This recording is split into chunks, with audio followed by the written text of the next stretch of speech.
What's up, YouTube? So, unfortunately, I haven't played a banana ball game in about 2 weeks now, so I don't have a game day vlog to post. Are you serious right now, bro? But I thought it'd be a good idea for you guys to ask me questions on who I am and a little bit of my story. There were a lot of repeat questions, but I think I selected 11 really good questions. So, I'm excited. Let's get into it. Oh, baby! Tanner Thomas! Party animals done, baby! Tanner Thomas did not miss it! Ready, excited for 2024. All right, so question number 1 from plumdog_millionaire1728. That's a name right there. It's kind of a 2-part question. How did you become a party animal? 1, and what is your story? This might be a little bit of a longer one, but how did I become a party animal? So I graduated from college. I did not get drafted by the MLB. I didn't really want to play independent ball. Yeah, I kind of just wanted to break for a little bit, kind of figure out what I wanted to do. And I was about to go to fire school.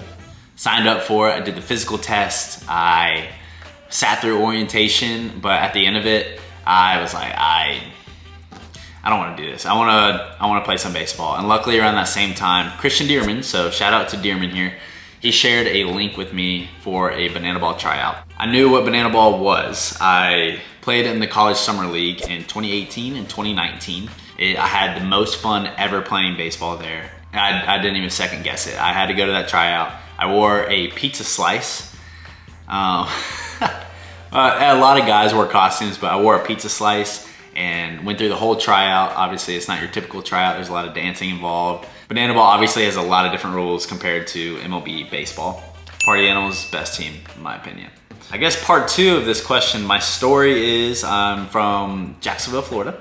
I was born in Tennessee, but moved down to Jacksonville when I was really young, so I was raised in Jacksonville. Played multiple sports growing up. I played basketball, played baseball, obviously. I swam a little bit, played a little bit of football, but my true love was baseball. So I played baseball my entire life. I probably started when I was around 4 years old. Played on multiple travel teams. I went to Fleming Island High School, and then I went to Tallahassee Community College in Tallahassee, Florida. And then from there, I went to Virginia Tech. So Virginia Tech, I was there for 3 years because my true senior year was COVID. COVID cut my true senior year short. And then the NCAA granted us access for 1 more year of eligibility. So I didn't even second guess that. Wanted to go back. And then I went and played on the 8-city world tour on the Party Animals. And then I went to the USPBL, which is a independent league in Michigan. Ever since, been back on the Party Animals, absolutely living it up. So that was question 1. Question number 2, it's_Sophie_Party4. So what is your favorite part about vlogging? In parentheses, what was your favorite game to vlog? Yeah, it's creating a yearbook of all of our awesome memories, all of our travel. We get to do some really cool things and I'm extremely blessed and grateful for it. So yeah, figured why not try to do my best to capture all of these memories for this whole banana ball story of mine. And I absolutely love doing it. And you guys seem to like it a lot, so it's kind of a win-win. You guys like it and creating a yearbook for me and all my teammates. What was your favorite game to vlog? I mean, each game has had its own awesome story about it. I mean, the MLB games really are something special because not everyone gets to play baseball in those stadiums. And they're super fun and there's a lot going on in those games. I'd probably say any of the MLB stadiums. Question number 3 from Carter_MB11. If you could play a different sport, what would it be? That's a good question. I mean, I grew up, once again, playing a few different sports, but I'd probably say if I didn't play baseball or banana ball, I'd probably say basketball. I wasn't the greatest, but I thought it was the most fun sport ever. It's so action-packed and so fast, and it's a cool sport, but definitely basketball. All right, question number 4, H Strauss or HS Strauss _. What has been your fave walk-up you've done? That's a really good question. I've been asked this a few times. So I think the most effort I put into a walk-up was the Troy Bolton Bet On It video. That was in Albuquerque, New Mexico, but I'd probably say Bet On It and Troy Bolton because I did grow up a high school musical fan and wanted to be Troy Bolton, AKA Zac Efron. Still want to be him. Guys, that guy's awesome. All right, question number 5, December Woody. So what went into your decision to go to VT, AKA Virginia Tech? So at the time, I was a sophomore in junior college or I was talking to a lot of different schools. So nothing really felt right for me to commit to any of these schools. So I was super late. I was playing summer ball in Virginia with the Waynesboro Generals. I started getting recruited by Virginia Tech. We were talking back and forth. Coach John Sheff, he came and watched me play a little bit. Well, here's a little short side story of that. I was actually driving up to go play in that summer ball league. I was also gonna take a visit to NC State, and they bailed on me like halfway on the drive up. Kind of an odd timing, but then I got in contact with Virginia Tech, and then I was already going up to Virginia, so me and my dad, we drove around the campus, absolutely loved it.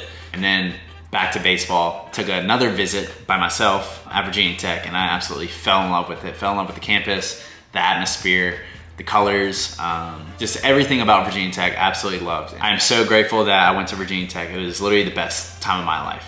I would not have picked anywhere else over Virginia Tech. Question number 6. How did you end up with Raffy and Mikey? Funny little story. So I was watching a movie called Me Time with Kevin Hart. At the time, I really wanted to get a pet, and I was thinking about getting a dog. My dad spoke some common sense to me, and he said that like, you're gonna be traveling a lot. That poor dog would barely see you. I was like, all right, that's a really good point. And then I watched the movie Me Time. So there's a bunch of tortoises in there. There's a character in there with a tortoise sanctuary. It just sparked an idea in my head. I was like, a tortoise would be pretty cool to have. So I started doing some research on tortoises, seeing very low maintenance. They live for a very long time. I was like, that is right up my alley. So then in Jacksonville, looked on Craigslist for tortoises or people trying to get rid of their tortoise or anything like that. I drove and I got Raffy. Super easy, super awesome tortoise. So then the following off season, I wanted to get another one. Yeah, so then I got Mikey in this past off season. So now I have Raffy and Mikey. I highly recommend getting a tortoise. They're super easy and they're really outgoing tortoises. Question number 7, Savannah_bananas_lover9. We're gonna have to work on that at name, change that to party animals lover. But what is your favorite thing to do in your off time? It kind of just depends. There's a lot of times where I do like to just lounge around, play some video games, edit. And then there's other times where I do want to be out and about. I love going to the beach, love golfing, love taking care of the tortoises. Yeah, those are kind of my off-field hobbies. I like looking for shark teeth too.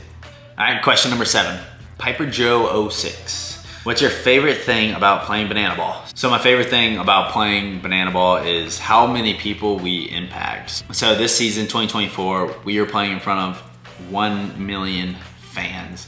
That number is just absolutely outrageous, but the fact that we get the opportunity to play in front of all these people and make an impact on these people, to put smiles on people's faces, to have fun out in the field, to getting to meet you guys, like it's literally just such a wholesome thing that we do, and it's kind of hard to put my finger on it, but the fact that we get to impact all you guys in a positive way is literally the best part about banana ball, and that's my favorite part. So question number 9 from Gwyneth_King. What was it like transferring from regular baseball to banana ball? So it was definitely different, especially growing up playing baseball my entire life. And then all of a sudden the rules are switched. Yeah, really just the hardest part about adjusting from baseball to banana ball was literally just the speed of the game. The batter doesn't step out of the box. The pitcher, they try to work really quick. There's no mound visits, there's no bunting. There's a bunch of rules that speed up the game, and that was really the hardest part about it. So really, there's no time to step out of the box, reset, refocus, any of that. So I'd probably say just the speed of it was the hardest part, but as a whole, it's still baseball, so it wasn't too terrible to adjust to. All right, question number 10. What is your tattoo for? I'm wearing a long sleeve right now. So I started off in college for my mom. So my mom passed away in 2013. It was a really sad time for me. So I got her birthday, her death date, and her initials on my shoulder. And the dates look like laces because obviously baseball is the love of my life. So yeah, I really just combined two things of that I love. So obviously I'm a mama's boy, got that from my mom. And then the game of baseball. I did my best to combine both those things. And the rest of it is her shining down on the rest of my family. So I got a bird for my dad, navy blue, because that's his favorite color. I got 2 birds for both my sisters, aqua blue and sage green, because that's their favorite colors. And then I got a bird for myself, red, because red is my favorite color. Question number 11, Sandra Sapara? I think that's how you say it. But what is your favorite banana ball rule? This rule does make me mad sometimes, but my favorite rule is when a fan catches a foul ball. It really involves you guys, and it's something super special and so super unique to the game of banana ball. It's really cool to see a fan catch a foul ball because they light up because they're a part of the game, but it does make me mad whenever I foul out. That is definitely my favorite rule because it's the most unique. All right, I know I said I was only gonna do 11 questions, but I threw one more question in there. So question number 12, fave period Emma XO. She asked, what made you start YouTube? One of my favorite questions out of all this, so I had to throw it in there. So I was roommates with Dearman and Dalton on the 8 City World Tour, and they did vlogs, and they do vlogs. I wanted to hop on the trend. It looked really cool, making your own videos and creating and capturing your memories, and you guys really like to see it. So I find it really cool that I can show you guys the behind the scenes of what we do. And I want these vlogs to show that baseball/softball, it is so hard to play the game of baseball and softball, and you guys do not need to get upset about it or mad about it. And I want you guys to see that we're having fun, so you guys need to have fun too, because baseball and softball will not always be there. So one day we're all gonna get old and we're not gonna be able to play the game of baseball and softball anymore. So I want you guys to never take for granted how much fun the game is. You're out there with your friends, just having fun, playing the game. That's why I created YouTube. I really hope you guys like this video. Let me know if you guys want more of this. It's definitely a different type of video for me to do. But yeah, hope you guys have a good day, and remember to like, subscribe, and I'll see you guys next week. Peace.